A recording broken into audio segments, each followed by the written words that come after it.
Hello you friendly badgers, and welcome to my first impressions of The King's Dilemma Chronicles. Now this is going to be an interesting game because it is all about making a bunch of decisions and dealing with the consequences, which is the kind of games I kind of like. So yeah, it's right in my wheelhouse, he says. Anyway, new game.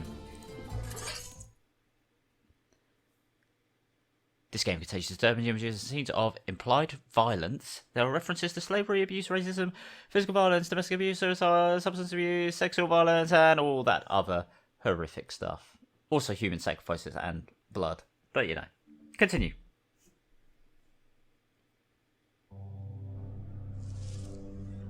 Welcome to the Kingdom of Ankist, a place of daring expeditions, gruesome battles, and arcane mysteries. Located in the northern continent of Lywick, Ankist is one of the largest kingdoms of the known world, but it's not the only one. Otherwise that would make this somewhat easy. The Kingdom of Muhir, I'm going with, to the northwest, advanced both culturally and technologically. The small and harmless kingdom of Kidlada? Could be Sidlada. To the south, with its stingy lands. The Republic of Calpius, to the northeast, with commercial abilities beyond imagination. The Kasukian Empire, to the distant east, where the Emperor lives in opulence, while the people struggle. Sounds about right. The southern continent, barely explored, is only known for the fierce ivory desert and the tales and legends shared by the few foreign travellers venturing to our lands. Ankist has been enjoying several decades of peace, but less than 2 centuries ago it was divided into many small kingdoms and raider tribes, conquered in wars or united by diplomacy over the centuries to be incorporated as duchies or marks. Little is known about what happened before this age of fragmentation, but what we know for sure is that all the lands of the known world were ruled by several lost civilizations throughout the ages. What caused these civilizations to fall is unclear. You are going to assume the role of head of the council. I knew I'd skip something there. A governing body ruling in the name of the king, located in Libra, the capital city of Ankist. Before you begin, take a quick test to determine the house that suits you best. Okay, I'd like living in a house. It's quite helpful. A lobster on land, an anchor in the sea. Interesting flag. In a financial crisis, is it moral to sacrifice knowledge in order to save money? Well, if it's a financial crisis. Knowledge of what? That's very broad. Are we talking like educational knowledge? So you would sacrifice the education of children? Or are we just talking about overall like intelligence for people?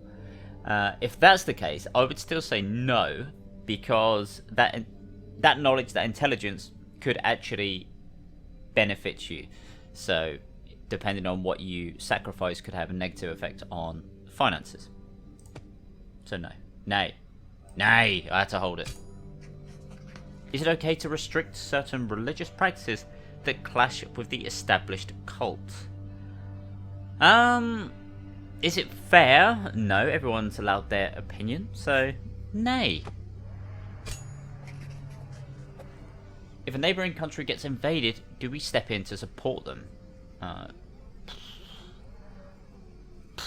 I mean, that's yeah, very touchy on the current climate. It depends on your relationship with that neighbouring country, I guess. If you're on very good terms with them, then obviously you would want to support them. You would do whatever you could to support the people of that country anyway. So if they were looking to take like refugees somewhere or whatever, that's fine, you would support them. So I would say yes, but there's a little asterisk by there. With childbirths on decline, do we strongly incentivize family to have children? Absolutely not. Get out of it. No kids necessary. Each house has a different long-term goal and backstory, which affects their mutual relationship and affinity. Select info to read more about the two houses and make your choice. Okay. Harmony is acceptance, says Bloodlin. I don't want to click this because I think that might be... Whoa! Okay. What about the other one though? Harmony is acceptance. I'm not going to read all of that just for the sake of it. But what about this one? Owen, okay. What we do echoes in eternity. Okay. The other one said something about artists. Finally, poverty, famine, and all disease can be eradicated from the kingdom through ingenuity and knowledge. Okay, that's kind of interesting. Let me just go scroll all the way down to something about artists. Family is often a patron of the best artists, philosophers, and scientists. You are convinced that harmony can be achieved through the union of well-being, religion, and science. I prefer the other one. Olwyn, that's who we're going to go with. Olwyn, you'll see. A group of scholars in Libra recently discovered that ancient chronicles often blame a black circle, a dark rising sun, a cursed eclipse, or other similar images for causing the demise of many past empires. After observing similar clues in recent years, historians started speculating about the existence of a secret society that has been leading civilizations to oblivion for centuries. This organization is referred to as the Black Dawn. Some think they are a force of chaos, others view them as an engine for creative destruction, and some view them as the heralds of a new dawn, harbingers of progress and change. Whatever their true nature really is, it seems that a huge battle is coming. As head of the council, you have the power to shape the future of this kingdom, but the Black Dawn is lurking in the shadows. Its existence is threatening and yet intriguing. Your role is to inform the king about the decisions of the council, but it is within your power to alter them if you so wish, provided you have enough power. It's time to begin. A new king is about to be crowned. How will the future of Ankist unfold? Begin. The trumpets strike 3 rising notes and 81 doves. I don't know why it was like that. It's yeah, normally it's if you're in double figures for numbers, you write the actual number instead of spelling it out. Just a little, English thing. 81 doves are released as Harold V is crowned king by the Prime Mother of the cult. The people erupt in a cheer of joy. Our hopes of enduring prosperity are renewed with a new king. Foreign dignitaries from Kasuk, Calpius, Kidlada, and Mihir crowd the royal castle to evaluate the new king and win his favour. The ceremony is followed by a feast lasting for 3 days and nights along all the streets of Libra, our capital city. A week later, sitting on his throne behind the grand chiselled door of the council room, the new king addresses us for the first time. Any authority is flickering, and power can be a blessing or a curse for those on whom it is exercised, he says. After a long pause, he adds, ruling is an unsolvable dilemma. Oh, look at us go. It's the eclipse. 6 storylines. Okay, when all the storylines are complete, the eclipse will end and the uprising will start. Well, let's just not complete them then, huh? So, can't hover over to see what any of those mean, but that's fine. We'll figure it out, I'm sure. This is the map of the kingdom. From here, choose your next dilemma from the sidebar. Change the zoom level between the continents, the entire continent, the Kingdom of Ankist, and the capital city of Libra to reveal all available dilemmas.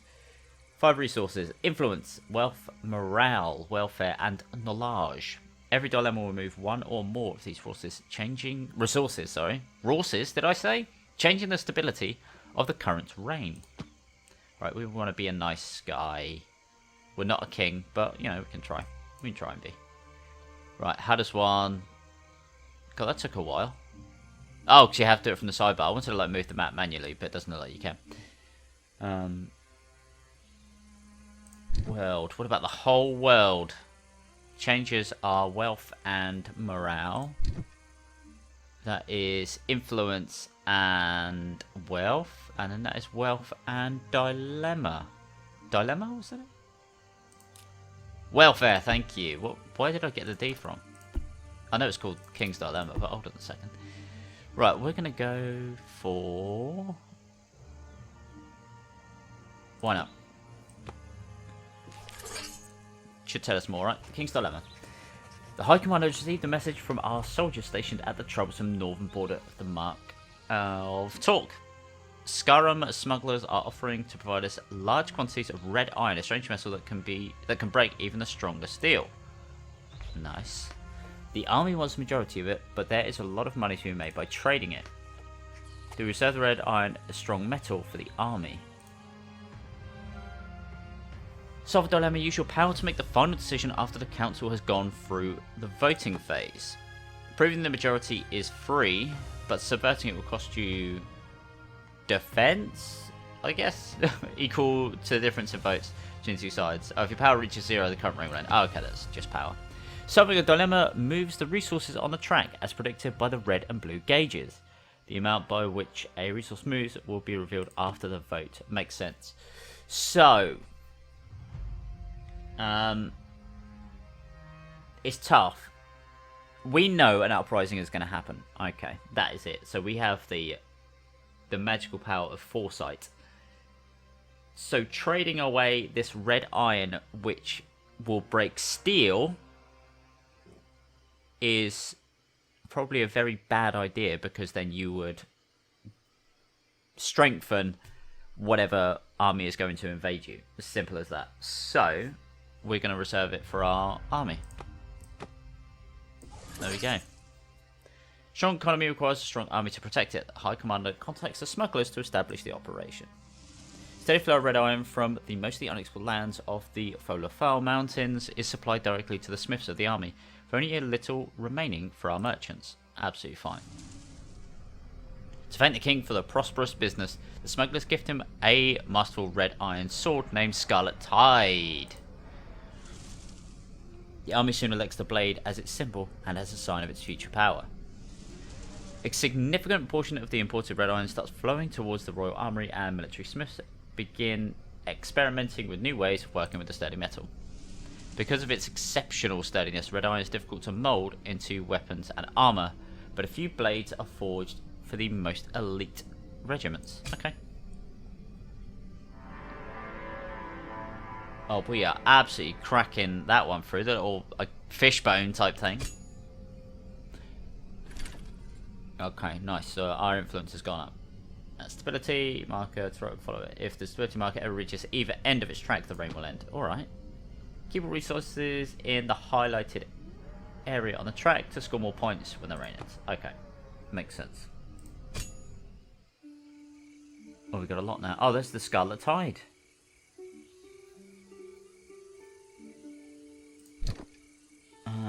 Oh, that could be interesting to take it. Take this one, the Royal Laboratory, because that could affect how we process it. Then it should make things easier for our army to use, right? Yeah, let's do that. Let's do that one. If I'm right. Upon expecting the first weapon was made with red iron, the chief doctor of the Royal Army realised it would be a wonderful material for medical equipment, as it is sturdy even when thin. Some suggest we should prioritise forging swords over scalpels, but our medical knowledge could vastly benefit from such superior tools. I agree. So, yeah, I would go yes, because they're already struggling to make weapons from it, right? So, yeah, I would go, well, why not? Give it to our scientists. Let them fill their boots with it. With each dilemma, time counter on the right will increase when it reaches a space with a skull icon. The king has a 50% chance of dying, or 100% if it reaches the final space. Oh, okay. Well, that's fun, isn't it? So, let's not kill the king. But I do think we should give it to our scientists. Keeping our people alive is more important than giving death to our enemies. We prioritise the use of what little red iron we have for medical tools for the benefit of everyone. Still, the army would have preferred to wield more offensive tools. Well, yeah, but they've got a couple, it's alright. Some certain dilemmas will have permanent side effects on the kingdom, that's cool. When this happens, Chronicle will be registered in the table above the resource track. Their effects, either positive or negative, are applied to the corresponding resources at the beginning of every reign. Positive chronicles move the corresponding resource up by 1 space, while negative chronicles move them down, of course. The invention of more agile, interesting choice of word, medical tools made of red iron, allowing unmatched precision when incising the human body, brought great enhancements to our medical knowledge. Good. There we go, look at that. See, we got a little dingaling. Oh, he's upscale, getting close to the skull. I don't know if that's a good or bad thing, because it's up that high. Moral alignment determines which rewards you'll get at the end of each reign. Resource coin, prestige, or crave. Crave sounds bad, doesn't it? The resource track highlights the target area to score points. The more resources in target area, the more you'll be rewarded. Makes sense. Above the resource track, there is a preview of your rewards based on the current position of the resources and your moral alignment.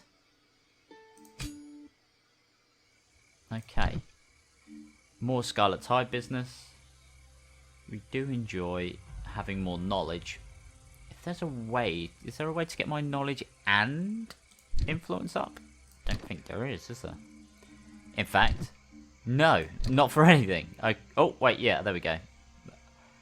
Lost contact with the smugglers. That's probably not good. What's this little thing down here? Available. Oh, we don't have enough thingamadoodles. Okay. That's archives, so we don't need to worry about that. Back to... There we go. There's your map. What's this little thing? Resume. Oh, it just tells you the eclipse. So, we're going to try and increase our knowledge again. So, we're going to take this one. We have lost contact with the smugglers. Many think they fell prey to the Scarran raiders in the Lawless Mountains. Some suggest that we should send a military contingent to investigate a dangerous quest, as it could be seen as trespassing by the Kingdom of Ankist, further to the north, with whom we have not had contact for decades and whose military strength is unknown. Do we send the army to investigate the smugglers' disappearance? When you vote against a council member, your relationship will worsen. Makes sense. And they will eventually become your enemy. Voting in accord with a council member will improve your relationship. You can spend coins to form an alliance. Makes sense. Right. I do agree that sending the army is a bad idea. It's a shame there wasn't an option to send, like, a messenger or something instead. To, I forgot the kingdom's name. Yeah, send a messenger across just to explain the situation. That would have been cool. But the problem is, it's smugglers anyway, so it's, yeah, it's not merchants. So I'm going to go with nay. We do not. A few days later, the corpse of one of the smugglers arrives in talk, bound to a horse with a red iron dagger and his back holding a letter. Your men violated our mountains. A just sentence has been passed. There you go. Gory messages imprinted in red ink with, well, you'd expect it to be blood more than red ink, with the symbol of a gauntlet, the emblem of the Kingdom of Ankist. We alert the army scouts to keep an eye on these aggressive neighbours. See? After we abandoned Lawrence and his smugglers to their fate, many of our merchants don't feel safe travelling outside the borders of the kingdom to seek new sources of profit. That's alright. Honestly, that's alright. Despite the relatively short distance, contact with the Kingdom of Ankist was lost for decades. Bitter lands that divide us allow very few exchanges, and they never had much to offer anyway. Though they were a militaristic society, we considered the Enkali as inoffensive as the Skakrums, nomadic tribes living in the unclaimed brown hills along our border. Yet, despite their small numbers, it seems they've become a threat thanks to red iron. They must have discovered it only recently, but they mastered its harvesting and smithing much better than we. The scouts we sent even sighted an impressive fortress reinforced with huge red iron plates they call the Crimson Keep. Well, at least it's just red iron and not blood. You know, every cloud's got a silver lining. Oh, knowledge went down. Twice in a row, it will move one additional step. Icon color. Icon color will show you last direction that the resource moved. White if it moved up, black if it moved down. Yeah, okay. After the second time that a resource moves in the same direction, it will gain a momentum marker and move 2 additional steps. Okay.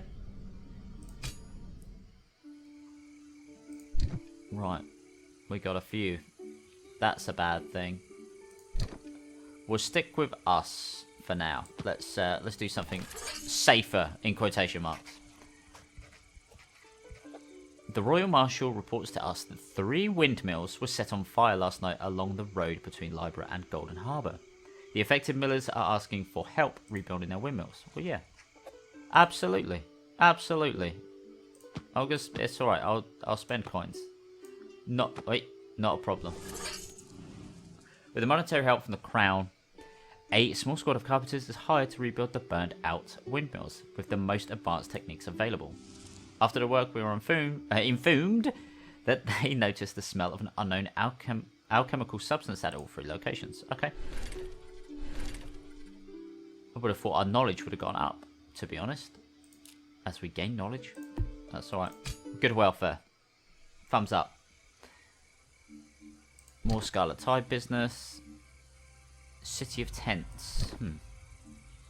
Let's stick with what's in Ankist for now.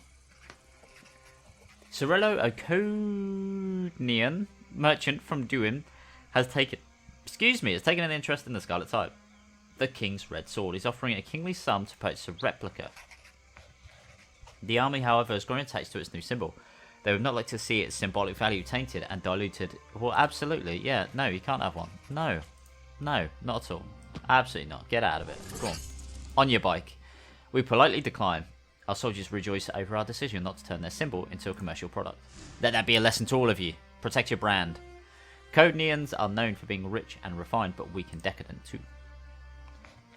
Ever since our decision to forbid the manufacture of replicas, Scarlet Tide has been cherished even more. Its sight fills the battle lines with courage and determination. Good. Wait, it's moved. Did that move up? Oh yeah, sorry. It's black if it goes down. That's right. I don't know why it's red here though. Probably because that's why. Red affected it. Right, more world stuff. Is there a way to like mention the council? Form an alliance. Form an alliance. Yeah, that's pretty cool. So, where's Solad talk? Okay, there's no Encarl. Right.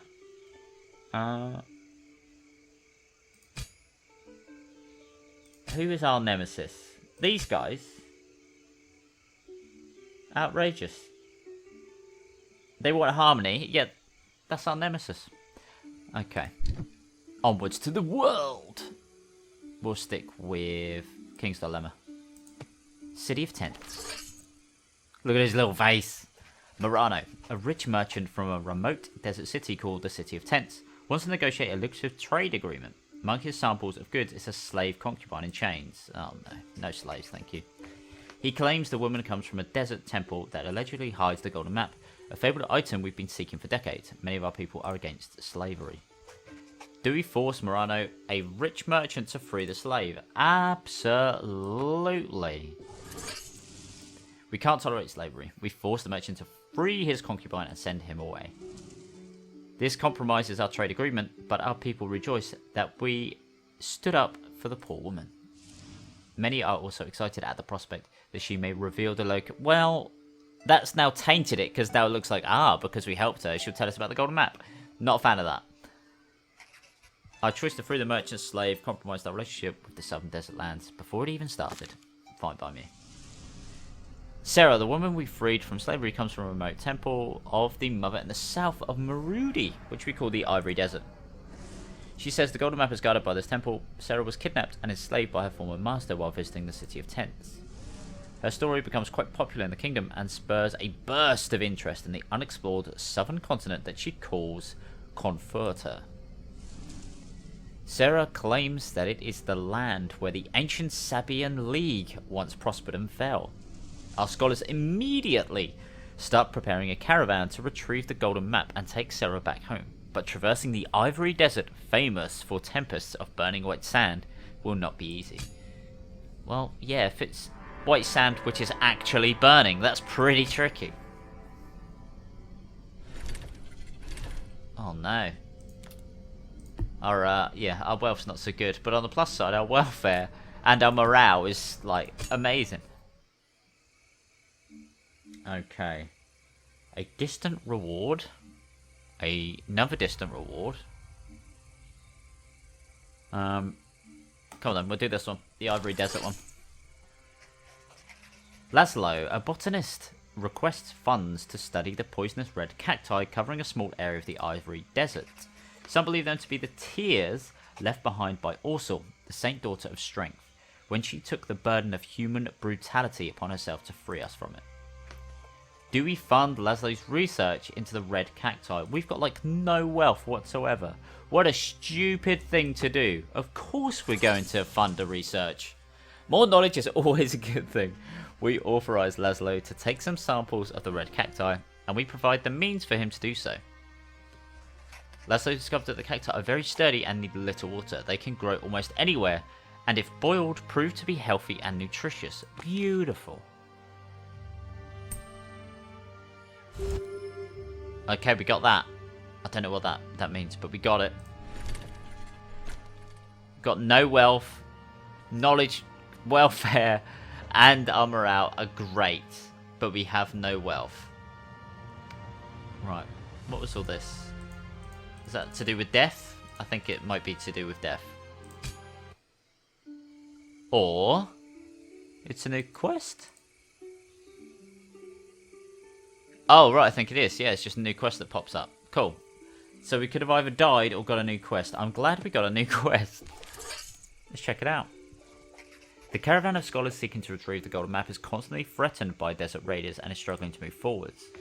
If we don't send them military aid, they'll be forced to deviate to the City of Tents to stock up on supplies and hire mercenaries.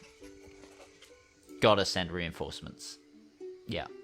We got zilch. Zilch money. We send troops to support the caravan. Thanks to the help of the army and the guidance of Sarah, the scholars finally reached the remote temple of the Mother in the middle of the Ivory Desert. Soon we'll discover if the golden map is really there. Unfortunately, fatigued by travel, Sarah dies before she can see her home again. Well. Huh. If I had known that might have changed things. Poor Sarah. After wandering for days, our expedition sights a rocky plateau protruding from the desert, the ruins of a temple atop it. Our scholars think it dates to the time of Omad, the first king, but it was pillaged recently. Inside, they find the dried corpses of dozens of sand priestesses, an opulent version of the cult of the Mother that, though we worship the same goddess, had lavish ways in stark contrast with the sober purity of our cult. The ruin surrounds a huge oasis, and based on rough interpretations of ancient inscriptions in the altar hall, it was called Chalice Peak. Most of the temple's riches were stolen by the raiders, but the inscriptions suggest a bigger treasure may be hidden in a secret chamber. May they?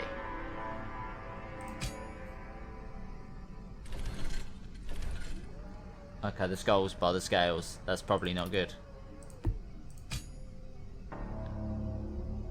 The king has abdicated.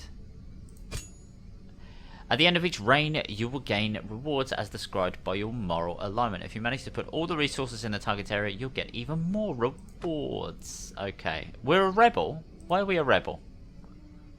Or is it telling us to rebel? I don't know.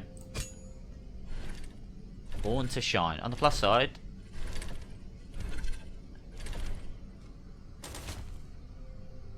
we got money back, so that always helps. At the end of each reign, you'll have to choose the moral alignment for your heir to the head of the council. The longer the reign, the more moral alignments will be available. Okay. So, extremist. For every step between the highest and lowest resources on the track. Oh, that's one coin, sorry. One... Oh, for God's sake, what were they called? For hover over, does it say? No.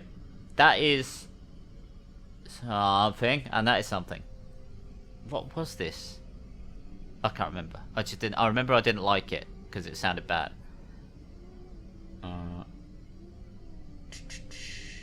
1 and 1. Okay. I like opportunist, just because I like being an opportunist. Opulent. 2 additional are in the upper half of the track. Okay. I do like as well that it changes the track, so you're more likely to get stuff. See, like this, you're guaranteed to get stuff no matter what, which is cool. Rebel is what we were. Okay, Rebel is what we were. We want to be as many white crowns as possible. So we're going to go up there. We're going to be opulent. Spend your prestige and crave. Thank you. Prestige and crave. I knew it began with a C and it was bad, so crave is bad. Each preparation shows its rewards and required number of reigns to be completed. Rewards are collected, blah, blah, blah, blah, blah, blah. Okay. So, we can build a royal treasure room. Nice. Research library's geology. Import red cacti. Yeah. Definitely that. Definitely that. This table summarizes the types of preparations and the rewards. Time to complete. Rewards. Status. Okay. Examples. This preparation takes 3 reigns to complete. Unlocks a final dilemma and rewards you with 3 coins at the beginning of each reign. This preparation completes at the end of this reign and unlocks another preparation. That's cool. Yes, don't worry. Can't get more in the single playthrough. Aha. Right. Supply medics. Oh yeah, because we did that, didn't we? Yeah. There you go. Cool. We'll have those 2. No, we can't do anything. We haven't got enough. We're 2 away. You can find all previous tutorials in the pause menu. Aha. Oh, cool. We'll carry on for a little bit longer. Why not? I'm enjoying myself. Plus, we got money to burn again. So we want the chalice in the desert. Let's go for this one. Why not? It's all about knowledge. Our scholar sent us a transcription of an ancient text engraved on a wall at the Chalice Peak. It suggests that the Mother waged war against the Sun Empire of legend to free the world from its corruption and brought about its downfall. However, in doing so, she accidentally gave birth to a cursed black eclipse. Many think it should be dismissed as heresy. Do we verify the plausibility? Yeah. Yeah. Of course we do. Our scholars searched the royal library for more information from before the time of the first king. While they find no further reference to the Sun Empire, the image of a black eclipse that brings powerful societies to ruin is a recurring theme in the ancient chronicles. There you go. Get that knowledge up there. Go on, you whack it up. Okay, we also got a new quest. We'll carry on with the chalice though. Carry on down here. Some mosaics discovered that the chalice piece could help our scholars better understand the cult of the Sand Priestesses. Librarian Chancellor suggests we bring them to Libra despite the costs involved, so they can be studied without requiring long and unsafe travel. Yes, good suggestion. Chalice Peak is still a temple to the Mother though, and the Holy Attendant thinks it should not be further profaned. Yeah. Do we recover the mosaics?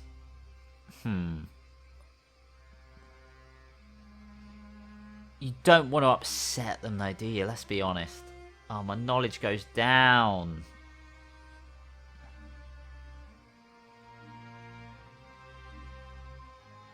Our nose go up. Oh, it's tough. It is tough. Nay.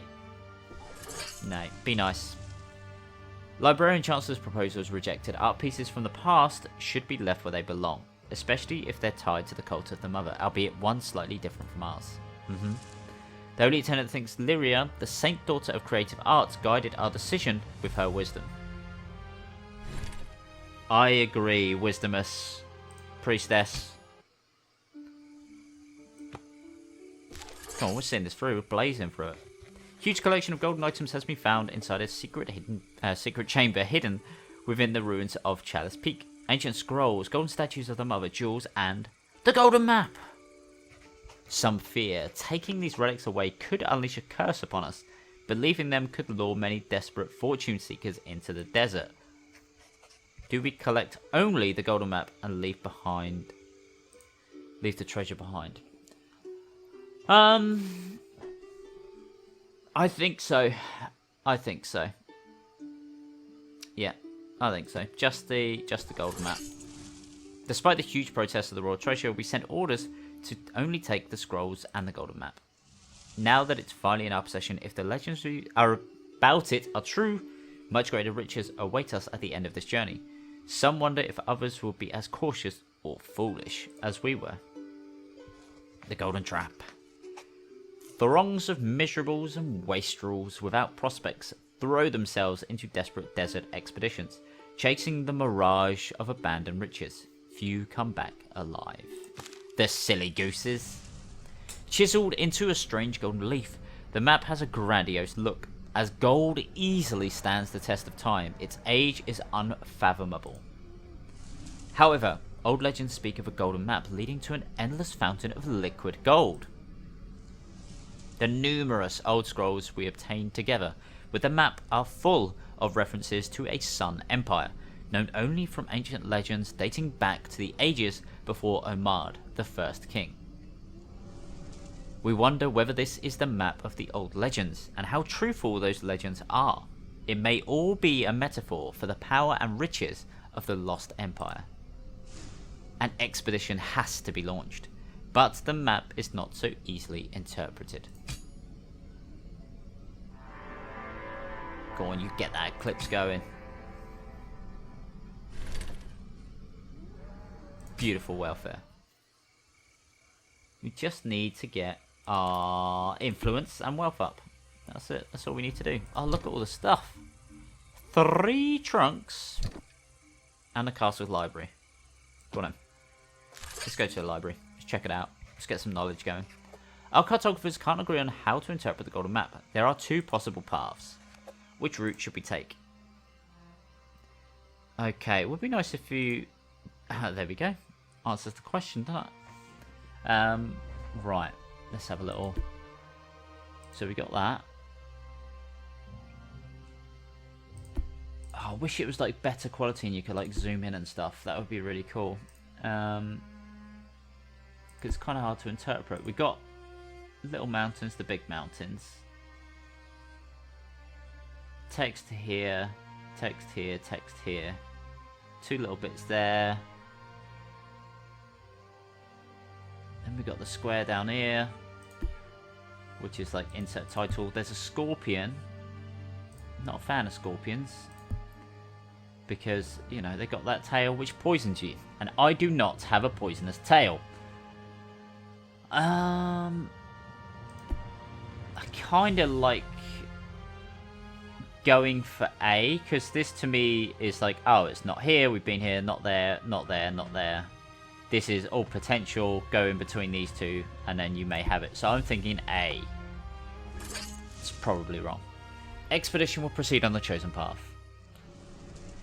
The golden map leads our expedition to a perilous path through a wide swamp. The thick grey mud makes going forward a difficult and slow process. Every once in a while the huge ruins of an ancient aqueduct decorated with an effigy of the sun rise from the stagnant waters, the vestiges of a lost civilization. Many explorers lose their lives falling into insidious quicksand, poisoned by colourful reptiles, paralysed and consumed by carnivorous plants, or stung to death by swarms of insects.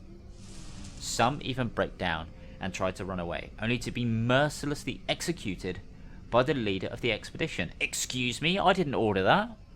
Many wonder if the swamps will ever end. But, albeit slowly, the expedition keeps going on.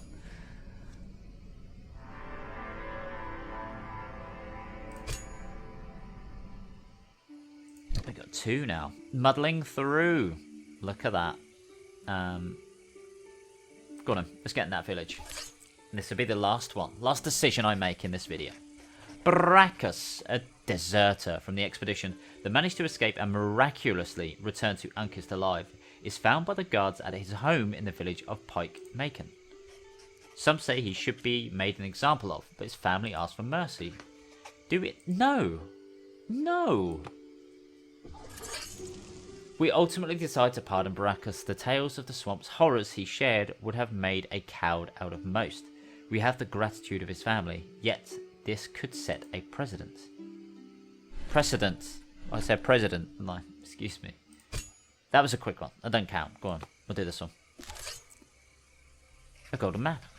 the Tribune brings us news from the people of Three Trunks, a small village in the northern mark of Dualak. They claim that a witch is living in the nearby Sonic Woods.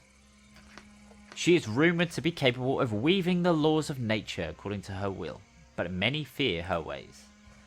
Do we send the army to Dualak to apprehend an alleged witch? Why can't we just talk to her? You know, why can't we just have a chit chat? I guess we apprehend her to talk to her? I guess. Yeah, sure. That's not really what I wanted, I'll be honest with you. A group of knights gallop proudly out of the castle, headed to the mark of Dualak. On their mission to search the Hedgehog Woods for the alleged witch, arrest her and discover if there's any truth to the rumours, or if it's all just a superstition. I don't know why we have to arrest her, just have a little chit chat. The knights of the army are now roaming the Hedgehog Woods, looking for the alleged Witch of the Wilds. Rumours about her incredible ability to bend the laws of nature are becoming more common, and the knights are determined to find her before the situation escalates. Yet, those paths are narrow and murky, and those ancient woods hide many dangers, as they say in Le France.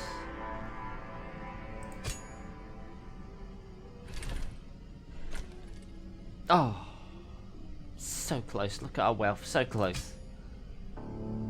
The king has abdicated. Okay, we got 4. Such a shame, such a shame. So close.